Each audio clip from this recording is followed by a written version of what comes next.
Report है एक chronic alcoholic patient की जो बहुत सालों से अल्कोहल कंज्यूम कर रहे हैं. Now he is having symptoms of liver failure. तो अब हम देखते हैं कि लिवर में क्या क्या चेंजेस आए हैं और जब हमने अल्कोहल डिसकंटिन्यू किया पेशेंट का तो उसमें क्या चेंजेस आए थे.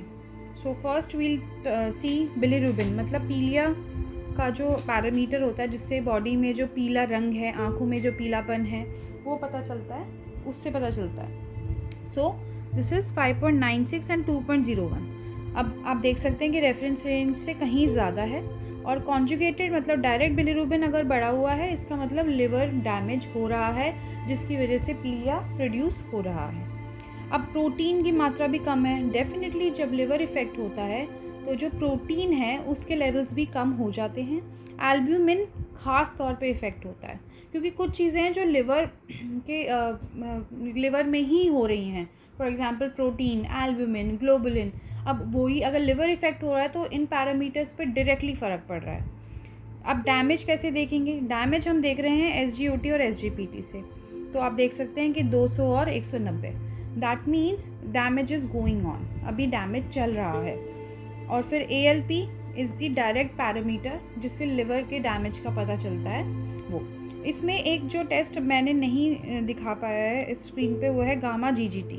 अब गामा GGT अगर पॉजिटिव है मतलब बढ़ा हुआ है तो that means damage is going on and that is more sensitive than ALP. ये जो अल्कलाइन फॉस्फेटेज है इससे कहीं ज़्यादा सेंसिटिव है. साथ के साथ हम लोग CBC करेंगे. CBC का मतलब होता है कंप्लीट ब्लड काउंट.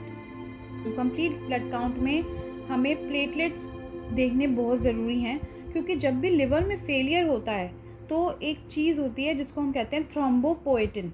अब वो थ्रोम्बोपोएटिन जो है, let me write it here, thrombopoietin, जब थ्रोम्बोपोएटिन इफ़ेक्ट होता है तो प्लेटलेट्स बनने की जो प्रक्रिया है वो ब्लॉक हो जाती है. अब थ्रोम्बोपोएटिन ही नहीं बना पा रहा लिवर तो प्लेटलेट्स कैसे सपोर्ट होंगे? बोन मैरो से जो रिलीज़ ही नहीं हो पा रहा है कुछ. बोन मैरो में जो प्लेटलेट हैं उनको रिलीज़ होने के लिए थ्रोम्बोपोएटिन भी तो चाहिए. जैसे किडनी में एरिथ्रोपोएटिन होता है जो RBC के लिए रिस्पॉन्सिबल है, ऐसे लिवर में थ्रोम्बोपोएटिन होता है.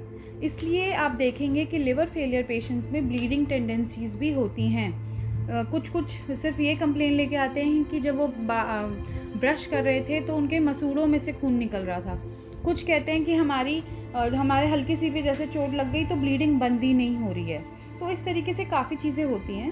तो इस पेशेंट के डिस्कशन को करने का जो पर्पज़ है वो ये है कि after 30 days of liver treatment and discontinuation of alcohol कितना फ़र्क पड़ता है, ये अब हम इसके बाद जो सेकंड स्लाइड है उसमें देखेंगे.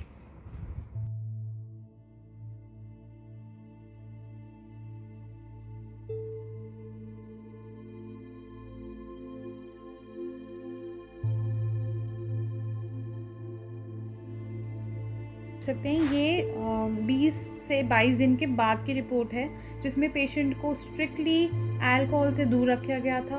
लिवर डिटॉक्स के लिए हरी पत्ती, हरी सब्जियां, all good food was given and उनके लिवर ट्रीटमेंट भी चल रहा था. दवाई को मैं इसलिए मेंशन नहीं करती क्योंकि एक हमारे अंदर टेंडेंसी होती है कि हम घर पे खुद ही करके देख लेते हैं तो कुछ ओवरडोज ना हो जाए, इसलिए treatment I am not mentioning. I am just mentioning कि अल्कोहल को छोड़ने से क्या होता है. तो उसमें जैसे बिलिरुबिन आप देख रहे थे तो 5 था, इसमें हल्का सा कम हुआ है. तो ये याद रखने वाली बात है कि पीलिया सबसे लास्ट में कम होता है. तो सबसे पहले एंजाइम्स कम हो जाते हैं, अल्कलाइन फॉस्फेटेज कम हो जाता है, गामा GGT अच्छा हो जाता है. तो इसमें आप देखते हैं कि SGOT SGPT में कितना डिफरेंस आया है. तो वो 200 से घट के इतना बैठ गया है. ठीक है, अल्कलाइन फॉस्फेटेज तो नॉर्मल ही हो गया है. और प्रोटीन और एल्ब्यूमिन के लिए हम धीरे उनको जब डाइट अच्छी दी जाती है पेशेंट को तब जाके ये प्रोटीन और एल्ब्यूमिन और ग्लोबुलिन पे अच्छा फ़र्क पड़ता है. पर अगर this treatment is continued, alcohol से बिल्कुल अलग रहेंगे तो इस रिपोर्ट में और भी सुधार आएगा. और अगर हमारे पास ये पेशेंट लौट के आते हैं और वो दोबारा टेस्ट करवाते हैं फॉलोअप में तो definitely I will share that report as well. So but please remember I am not dealing with alcohol का treatment, I am just showing you कि अल्कोहल छोड़ने से क्या होता है. So if you have queries around blood test then only message me, otherwise don't ask for treatment, क्योंकि मुझे खुद भी नहीं पता, that is not my subject. मैं किसी को भी मेडिसिन की सलाह नहीं दे सकती।